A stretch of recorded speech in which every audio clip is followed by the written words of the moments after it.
오늘의 사연을 소개하겠습니다.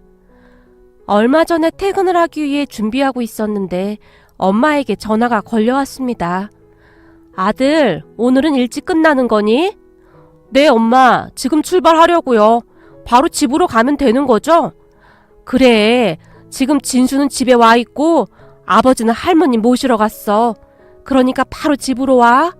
엄마가 아무렇지도 않게 말씀하셨어요. 할머니도요?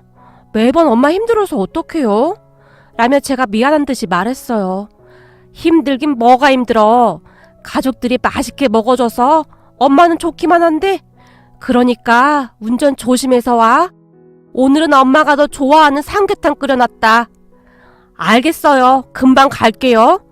엄마와 통화를 끝낸 뒤 급히 집으로 출발했습니다. 우리가 취업을 한 뒤에도 엄마는 가족들과 함께 식사하는 시간을 중요하게 생각하곤 했어요. 그랬기에 일주일에 한두 번은 꼭 가족들과 식사를 함께 했습니다. 그렇게 주차되어 있던 차에 올라타고 집으로 출발했는데 그동안 참 많은 일들이 있었구나 하는 생각과 함께 사람 인생 참 모르는 일이라는 생각이 듭니다. 그러니까 제 인생은 고등학교 1학년 때 다시 시작되었다고 해도 과언이 아니었습니다. 제가 엄마, 아빠 그리고 진수를 만나기 전까지 제게 가족이라고는 우리 할머니밖에 없었어요. 우리 부모님은 아주 오래전에 이혼을 했다고 하는데 아빠만 몇 번 얼굴을 비추다가는 어느 순간부터는 아예 찾아오지도 않았거든요. 그랬기에 할머니와 저는 둘이 살아가야만 했습니다. 생각해보세요. 할머니 혼자 어린 손주를 키워야 했으니 얼마나 힘이 드셨겠어요. 할머니는 집에서 많이 떨어진 곳으로 농사일을 다니셨어요. 그곳에서 일당제로 돈을 받았는데 우리는 그 돈으로 둘이 먹고 살았어요. 집에서 꽤 떨어진 곳이라 할머니는 새벽부터 일어나서 나가셨고 할머니가 나가시기 전에 밥상을 차려놓고 나가시면 저는 홀로 일어나서 밥을 먹고 학교에 가곤 했어요. 그런 생활은 꽤 오랫동안 계속되었는데 초등학교 때까지는 큰 문제가 없었어요. 그런데 중학교에 올라가면서 사춘기가 왔고 할머니와 다투는 일도 많아졌습니다. 할머니께 못된 말도 참 많이 했었고 지금 생각해보면 아주 못된 행동이란 행동은 다 했던 것 같아요. 그렇게 고등학교에 올라갔는데 제 반항은 더욱 심해져만 갔기에 할머니는 하루하루 눈물 바람이셨어요. 주한아, 우리 착한 주한이가 어쩌다 이리 됐니? 제발 할미 말 좀 들어라. 그래도 공부는 해야 할 거 아니야. 할머니께서 저를 끌어안고 허구한 날 눈물만 흘리셨습니다. 하지만 그때 당시 저는 그런 할머니의 모습이 다 귀찮기만 했었기에 내 인생이니까 상관하지 마. 그리고 공부는 해서 뭐해? 집에 돈이 없는데 공부 잘해봤자 대학은 무슨 돈으로 갈 거냐고. 그러니까 상관하지 마. 할머니께 대들기 일쑤였어요. 그래도 공부는 해야 할 거 아니야. 우선 공부하다 보면 무슨 방법이 생기겠지. 내가 그동안 널 어떻게 키웠는데 네가 이럴 수가 있어. 할머니가 제게 매달리다시피 했어요. 됐다고. 나한테 다시는 공부 얘기하지도 마. 돈도 없으면서 자꾸 공부하라고 난리야. 나 고등학교 졸업하고 바로 취업할 테니까 그런 줄 알아. 사실 고등학교도 다니고 싶지 않아. 근데 억지로 다니는 거니까 제발 그냥 좀 내버려둬. 라며 밖으로 뛰쳐나가 버렸어요. 그런 저를 부르며 할머니가 눈물을 흘리셨지만 저는 상관조차 하지 않았습니다. 그렇게 저는 하루하루 그냥 막 살았던 것 같아요. 나쁜 친구들과 어울려 다니면서 다툼이 일어난 적도 많았기에 경찰서도 수시로 들락날락했어요. 그 바람에 할머니까지 경찰서 그리고 학교에 수시로 불려다녔고 학교 선생님들이 저를 바라보는 눈빛 또한 차갑기 그지없었습니다. 당연했겠죠. 계속 문제를 일으키는 학생을 좋아할 선생님은 많지 않았으니까요. 그러던 중 정말 큰일이 일어났어요. 그러니까 그게 고등학교 1학년 때 일이었는데요. 저는 공부에 전혀 관심이 없었기에 홀로 책상에 엎드려서 잠을 자고 있었어요. 그런데 담임 선생님이 교실 안으로 들어오시더니 야, 김주환, 너 일어나봐. 안 들려? 빨리 일어나라고. 선생님이 짜증 섞인 목소리로 말했어요. 왜요? 제가 고개를 들었는데요. 네가 진수 지갑 가져갔지? 선생님이 다짜고짜 물었어요. 네? 그게 무슨 말이에요? 지갑을 가져가다니요. 전 안 가져갔습니다. 안 가져가긴 뭘 안 가져가. 진수 말로는 체육 시간에 다들 운동장에 있었는데 너만 교실에 있었다고 하던데. 그러니까 네가 범인이 확실하구만. 선생님이 이미 저를 범인이라고 생각한 듯 했어요. 진수가 봤대요? 제가 가져가는 거 봤냐고요. 제가 흥분한 채 소리쳤어요. 어머, 얘 좀 봐. 너 선생님한테 그게 무슨 버르장머리 없는 행동이야? 안 가져갔다고요. 그니까 가만히 학교 다니고 있는 저를 왜 의심하냐고요. 그럼 지갑이 발에 달려서 혼자 어디론가를 갔다는 거니? 그러니까 왜 체육 시간에 교실에 혼자 남아있어. 너 그거 자체가 문제인 거야. 선생님이 팔짱까지 낀 채 저를 노려봤어요. 오늘 몸이 안 좋아서 누워있었고요. 체육 선생님께 허락도 받았어요. 저도 지지 않고 큰 목소리로 말했어요. 암튼 그건 잘 모르겠고 이따가 교무실로 와. 나도 확인해봐야 하니까. 라며 선생님이 교실을 나가버렸는데요. 선생님이 교실을 나가자마자 여기저기서 수근거리는 소리가 들려왔어요. 진수 지갑이면 돈도 많이 들어있었을 텐데 아주 작정을 했구만. 진수 아빠가 엄청 부자인데다가 학교에 기부도 많이 한다면서? 선생님들 진수 일이라면 물불을 안 가리던데 쟤도 참 큰일 났구만. 아직 사태 파악이 안 되는 거 아니야? 그니까 말이야. 어떻게 그런 짓을 할 생각을 해?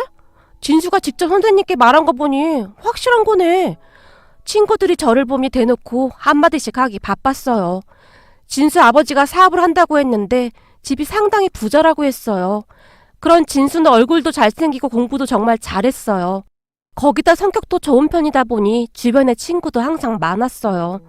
그렇게 친구들이 저를 보며 계속해서 수근거렸고 친구들이 수근거리는 소리를 들으며 안 되겠다 싶었던지 진수가 제 가까이로 다가왔어요. 저기 난 네가 내 지갑 가져간 거라고 말하진 않았어. 그냥 네가 교실에 혼자 있었다고 한 거지. 근데 아무래도 선생님께서 오해를 하신 것 같아. 내가 다시 잘 말해볼게. 진수가 미안하다는 표정으로 말했어요. 그래? 그럼 넌 날 의심하지 않는다 뭐 그런 말인 거네? 제가 진수를 한껏 노려봤어요. 아니 그렇다기보다는 사실 네가 교실 안에 혼자 있었던 거라 아무래도 내 입장에서는 그럴 수밖에 없었어. 그 안에 돈이 좀 많이 들어있었는데 그거 오늘 우리 엄마 생일 선물 사려고 가지고 왔던 거였거든. 나도 나름 꽤 많이 모았던 돈이라서. 근데 하필 네가 혼자 교실 안에 있었던 거고. 진수가 제 눈치를 보며 말꼬리를 흐렸어요. 재수없는 인간. 네가 그렇게 말해놓고 뭐? 그럴 생각은 아니었어? 너도 내가 지금 네 지갑 가져갔다고 확신하고 있잖아. 그러면서 착한 척이란 척은 다 하고 있네. 너 같은 인간들이 제일 재수없어. 제가 진수를 있는 대로 노려보며 소리쳤어요. 야, 너 아무리 그래도 너무 심한 거 아니야? 사실 너 혼자 교실에 있었던 건 맞잖아. 그러니까 내 입장에선 너라고 생각할 수밖에 없지. 입장 바꿔놓고 생각해봐. 진수가 제게 따져 물었어요. 그러니까 난 너 같은 인간들이 제일 재수없다고. 좋은 부모 밑에서 부족할 거 없이 자라서 세상이 네 중심으로 다 움직일 것 같지? 나 같은 인간은 그냥 다 우습지? 가식적인 인간. 이라는 말이 제 입에서 튀어나왔고 제 말에 진수의 얼굴이 창백해졌어요. 뭐? 너 진짜 이상하다. 내가 너보고 언제 우습대? 진수의 목소리는 격앙되어 있었어요. 그만 꺼지라고. 난 네 지갑 안 가져갔어. 제가 진수의 어깨를 손바닥으로 툭툭하고 밀었어요.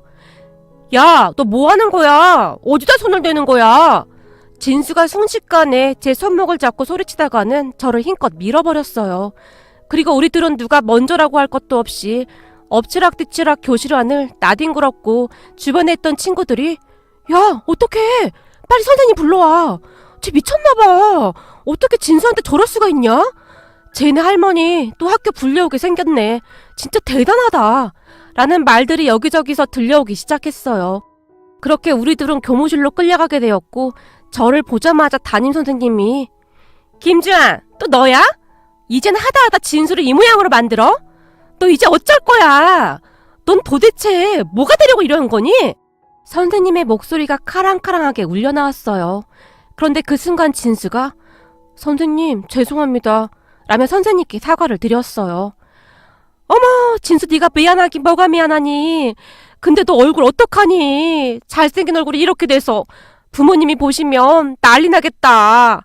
선생님이 호들갑을 떨어대더니 급히 구급상자를 열어서 솜에 소독약을 적셔서는 진수 얼굴 여기저기에 발라줬어요.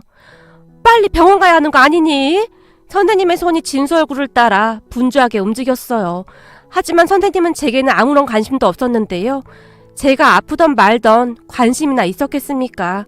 그렇게 잠시 후에 진수 아버지가 교무실로 들어오는 게 보였어요. 어머, 아버님! 이런 일로 오시라고 해서 정말 죄송합니다. 아까 전화로 말씀드린 것처럼 주한이라는 친구랑 다툼이 조금 있었습니다. 선생님이 안절부절 못한 채 진수 아버지에게 설명을 하기 시작했고, 선생님의 말을 듣던 진수 아버지가 선생님께 조용히 물었어요. 그래서 지갑을 저 주한이란 친구가 가져갔다는 말인 거죠? 네, 정황상 그렇게 보여집니다. 그때 교실에는 제 혼자 있었거든요. 선생님이 견눈질로 저를 노려보며 말했어요. 그리고 곧 진수 아버지가 제 앞으로 성큼성큼 다가오셨는데요. 주한이라고 했니? 제게 물었어요. 네, 제가 귀찮다는 듯이 대답했어요. 정말 우리 진수 지갑을 가져간 게 맞니? 진수 아버지가 다시 진지한 목소리로 제게 물었는데, 그 순간 진수 아버지의 눈빛은 다른 어른들의 눈빛과는 많이 달라 보였어요. 그러니까 항상 저를 바라보던 어른들의 눈빛은 한심하다는 듯한 그런 눈빛이었는데요. 진수 아버지의 눈빛은 단호하고 따뜻해 보였다고 해야 할까요? 암튼 저는 순식간에 그 눈빛에 압도당하고 말았습니다. 아니요, 저는 안 가져갔습니다. 제가 진수 아버지의 눈을 뚫어지라 바라봤어요. 그렇게 제 눈을 바라보던 진수 아버지가 다시 진수를 향해 몸을 돌리더니, 너 주한이가 가져가는 거 확실히 본 거 맞아? 라며 큰 소리로 물었어요. 아, 그건 아니고 주한이 혼자 교실에 남아있었는데 없어졌길래 선생님께 말씀드렸던 건데. 진수가 눈치를 보며 말끝을 흐렸어요. 뭐? 그럼 확실하지도 않은데 그랬단 말이야? 내가 널 그렇게 키웠어? 진수 아버지가 실망스럽다는 표정으로 진수를 바라봤어요. 아니, 진수 아버님, 진정하세요. 아무리 봐도 주한이가 확실한 것 같아서 진수가 그랬던 것 같습니다. 사실 그동안 주한이 행실도 그렇고 거기다 할머니와 단둘이 살고 있거든요. 그러다 보니 아무리 봐도 그럴 수밖에 없지 않았나 싶어요. 옆에 있던 담임 선생님이 놀라서 진수 아버지를 말렸어요. 하지만 다음 순간 진수 아버지가 선생님까지 노려보며 물었어요. 선생님, 주제 넘는 말인지는 모르겠습니다만 모름지기 교육자라면 그리 하시면 안 되는 거 아닙니까? 네? 그게 무슨 말씀이신지요? 아니, 그럼 할머니와 둘이 사는 친구들은 다들 그렇다는 말인가요? 그게 학생들을 가르치는 선생님 입에서 나올 말은 아니지 않나요? 진수 아버님, 그게 아니고 그동안 주한이 행실이 그렇고 해서 그리 말씀드렸던 것 뿐입니다. 순간 선생님이 당황한 듯이 말했어요. 증거도 없지 않습니까? 그리고 제가 보기에 주한이는 가져가지 않았습니다. 진수 아버지가 단호한 목소리로 말했어요. 네? 그게 무슨 말씀이세요? 그걸 아버님이 어떻게 아세요? 주한이 눈을 보면 알 수 있어요. 거짓말을 하고 있지 않습니다. 내 말이 맞지, 주한아? 진수 아버지가 저를 바라봤는데요.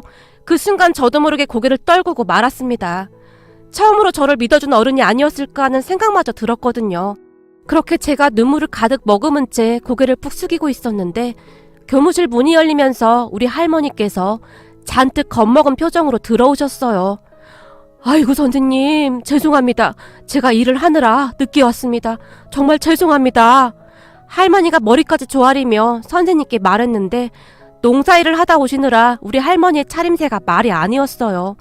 거기다 그때가 여름이었던지라 땀 냄새와 농작물 냄새까지 섞여서 뭐라 표현할 수도 없는 그런 상황이었어요. 그리고 그런 할머니의 모습을 보며 담임 선생님이 눈살을 찌푸렸는데 아유, 이게 무슨 냄새야! 라며 코를 틀어막아 버렸어요.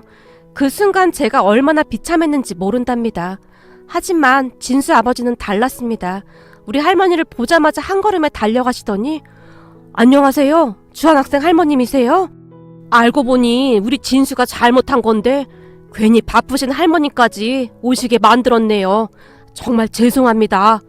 우리 할머니에게 허리까지 숙여 사과했어요. 그 모습에 제 눈에서 눈물이 비오듯이 쏟아져 내렸답니다. 그날 저는 흐르는 눈물을 주체할 수가 없었는데 그동안 쌓였던 서러움이 한꺼번에 몰려왔던 것 같아요. 자식을 어머니에게 맡기고 연락 한 통 없던 우리 부모에 대한 서러움까지 더해져서 더 그랬던 것 같습니다.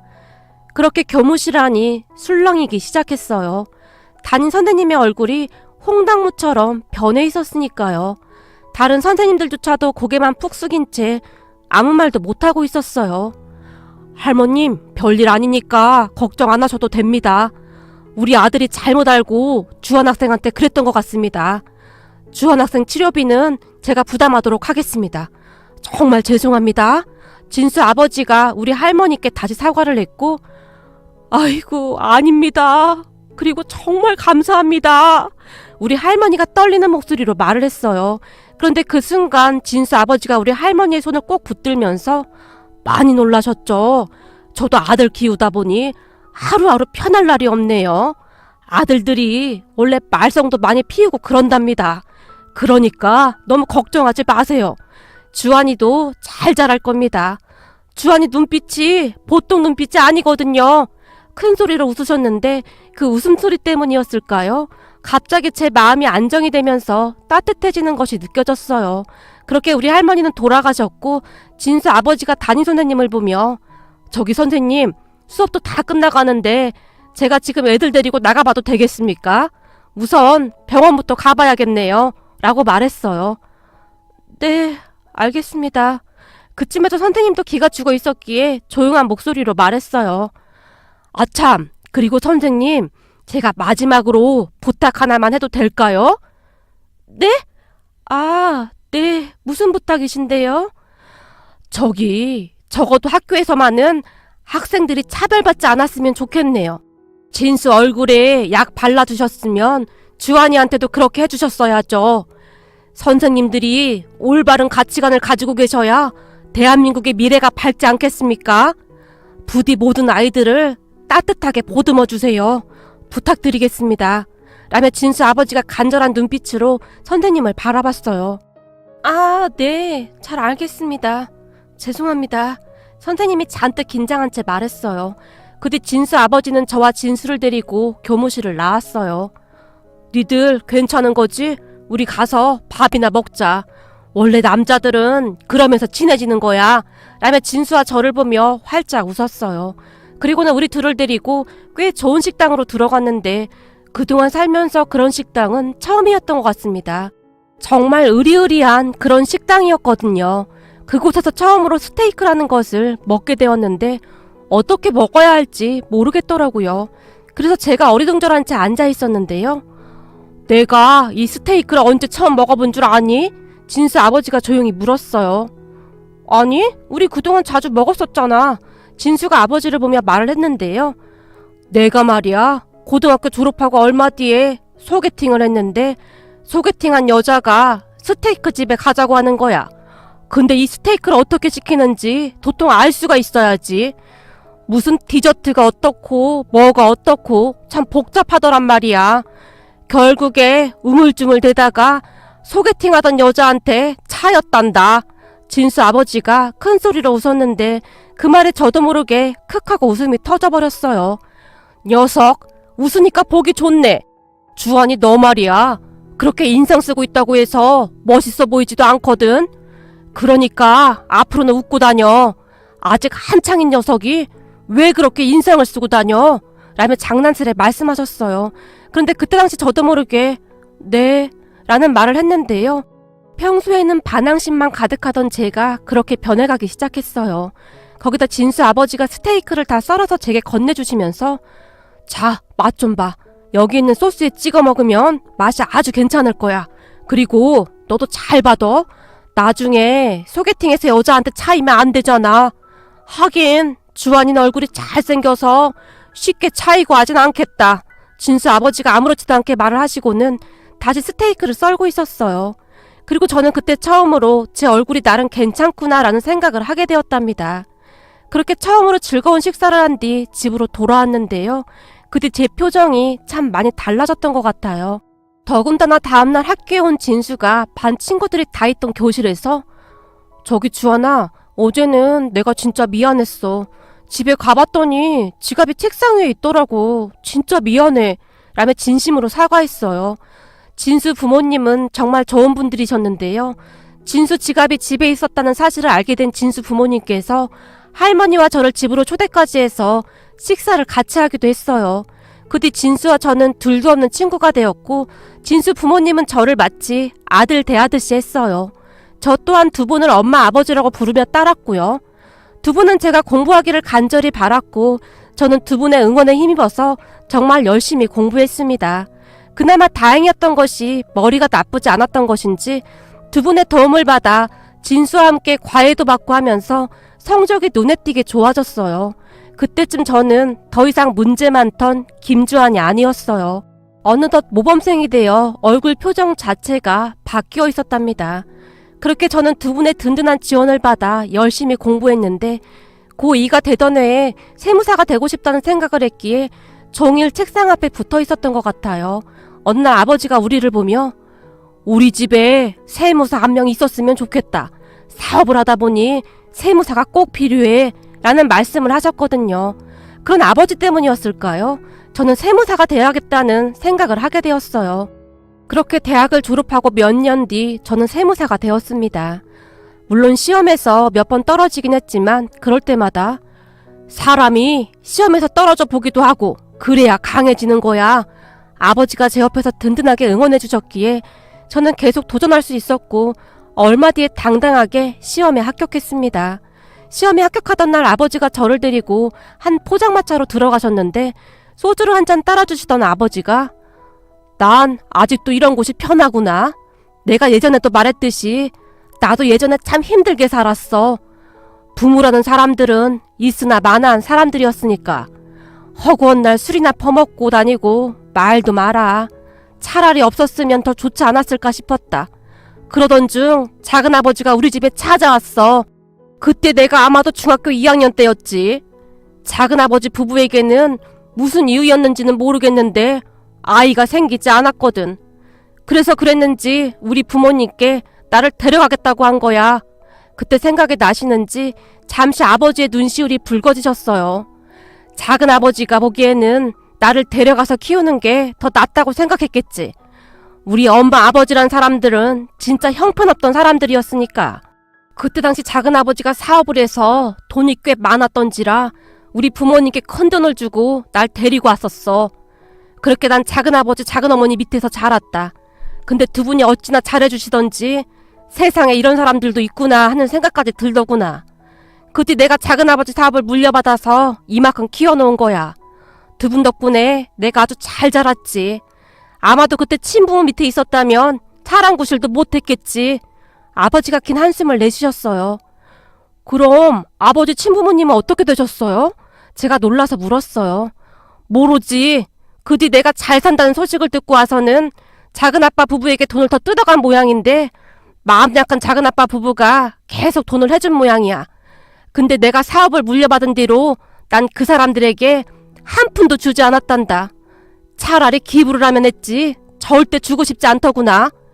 그렇게 뜯어간 돈으로 도박에 술에 아주 난리도 아니었거든.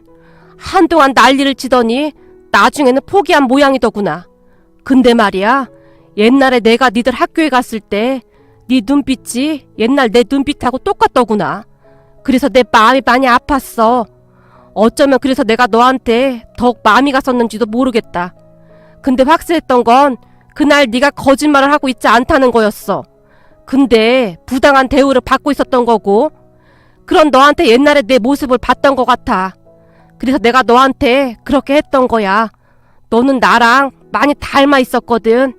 이라며 아버지가 소주잔을 단숨에 비우셨어요. 그 뒤 우리는 정말 가족이 되었는데요. 일주일에 한두 번은 다 같이 모여서 식사도 하고 그렇게 지냈어요. 물론 우리 할머니도 같이 식사를 했고요. 그날도 아버지가 할머니를 모시고 오셔서 다 같이 모여서 엄마가 끓여주신 삼계탕을 먹었는데 어찌나 맛이 있었는지 모르겠습니다. 엄마는 항상 그렇듯 따뜻한 밥상을 차려서 우리 가족들에게 웃음을 주곤 하셨어요. 그리고 평생을 고생만 하신 우리 할머니도 요즘은 조금이나마 편히 살고 계신답니다. 비록 피를 나누지는 않았지만 우리는 완벽한 가족이랍니다. 앞으로도 우리 가족이 행복하게 오래오래 같이 살았으면 좋겠네요. 오늘의 사연은 여기까지였습니다. 즐겁게 보셨다면 구독, 좋아요 부탁드립니다. 고맙습니다.